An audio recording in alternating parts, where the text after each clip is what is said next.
Kamala hits up Kai Cenat to Skibbity Ohio Riz. Didn't you say the other day that Kamala should hit up Kai? Yeah, no, I think that I think that they could do a decent stream. It's just that like they're not gonna know how to do it correctly. And they've already messed up the bag, it seems. Look, listen, Republicans buy sneakers too, you know what I'm saying? That's what Michael Jordan said, and he was right.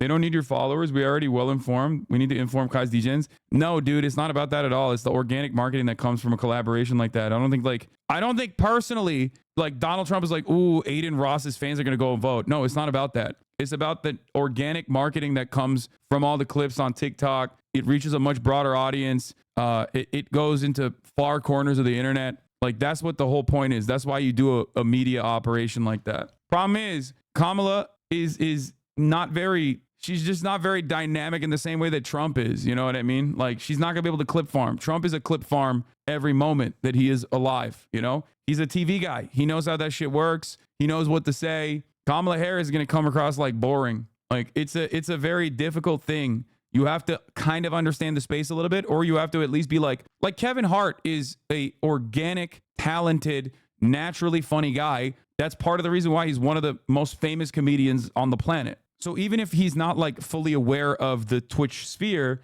he can just still vibe. Like he can just keep up in a situation like that. A politician's not going to have an easy time doing that unless they're like naturally online. Like AOC can do that because she is naturally online. Then on top of that, I got the Secret Service calling me 5 times. I don't know goddamn shit about politics.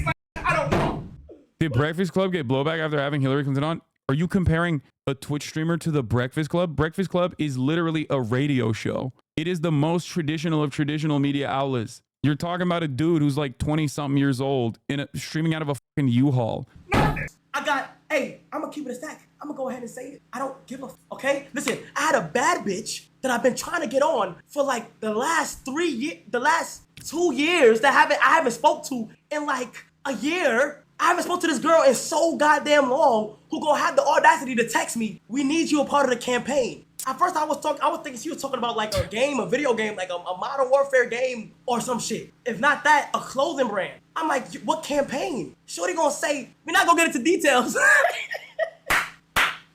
Say it, if there's some way, somehow, something was to go into where I do the stream of politics, I'm going to be 100% honest. I'm going to sit on my stream and say, why did you guys call me? You know, I don't know. I've never did anything with politics. And these blogs are like trying to say, yo, you gotta do the shit, Kai. This is the most like normal reaction, straight up. Like we have, from where we're standing, we're like, what? Like, that's a fucking deal of a lifetime. What do you mean? You get to have like, you don't normally do a lot of like political commentary or anything like that. You have no political positions, but then you get to do like a softball bullshit like Kamala Harris media placement, easy fucking million viewer stream, right? I totally understand why he wouldn't want to do it because there is a lot of oppo and there's a lot of stink associated with politics. You know what I mean? Like from where he's standing. Also, he's like, good for Kamala, not for Kai. No, it'd be mutually beneficial. I think you're wrong. I don't understand why they don't reach out to you. You're literally a political commentator. Dude, they know who I am. And it's not that they don't reach out to me. It's that they don't want to work with me. Obviously, politicians don't want contentious adversarial interviews. That's why, of course, they're going to go to Kai Cenat. No, stop saying 9/11. That has nothing to do with it, bro. Shut the fuck up. Bill Maher literally said way worse shit about 9/11 in the immediate aftermath of 9/11. He has an HBO show where every goddamn politician visits him. Shut the fuck up. You guys don't know anything, okay? It is a calculated risk. It's not like the things that you immediately tune into in your mind. It is not because of, comments or whatever.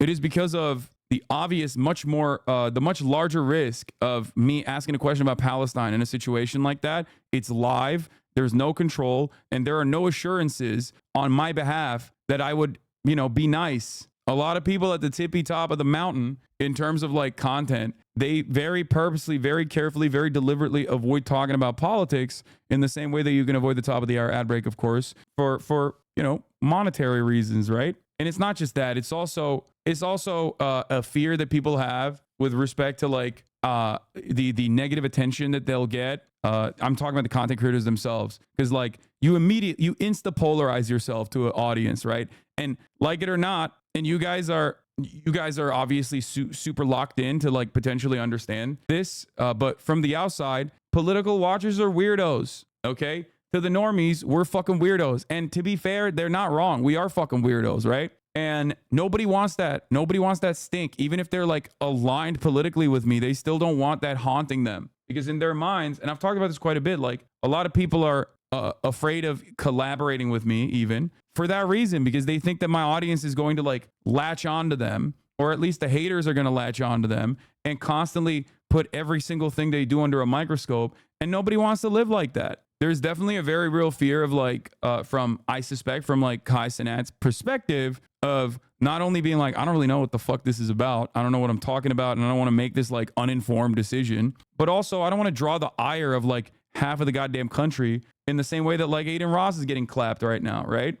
He doesn't care, but he's already developed like a toxic brand, but Kai is not a toxic brand. Kai is affiliated with Nike. He's affiliated with these big brands. Like he's doing like Louis Vuitton and Marc Jacobs placements and stuff. He's a marketable entity. Obviously, linking up with Kamala Harris is not necessarily going to make him toxic in general, but all the subsequent media hits that come after that collaboration, some positive and some very negative, will actually make it much more toxic for him. It's ironic though, because even the fact that he said that he wouldn't do it, like that already is in and of itself viewed as like a political move. I love you, but I think you're too polarizing, whether organically or through uncharitable interpretation. Kai is super neutral. Charlie would be a good host too. Yeah, you guys are incredibly locked in to like memes and stuff that you see, so you don't understand how the Democratic Party operates.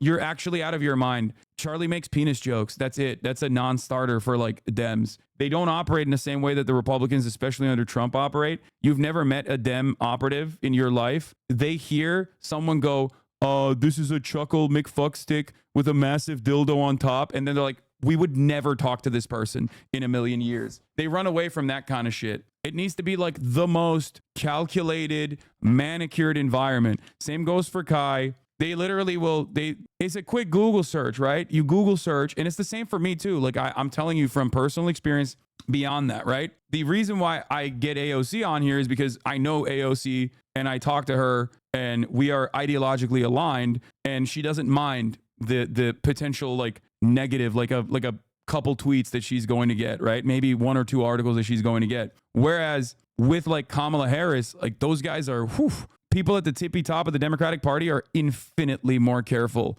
than the Republicans are in terms of messaging. And I'm kind of shocked that they still hit up Kai regardless, because he is popular enough. It's a testament to his popularity and broad appeal. They were still willing to overlook the negative media associations that they would have, because it's always a calculated risk when they do stuff like that. Having said that, though, I still think it's a good idea. I just don't know if Kamala is the perfect person for it. I'm not kidding. I think Obama would be a better collab with Kai.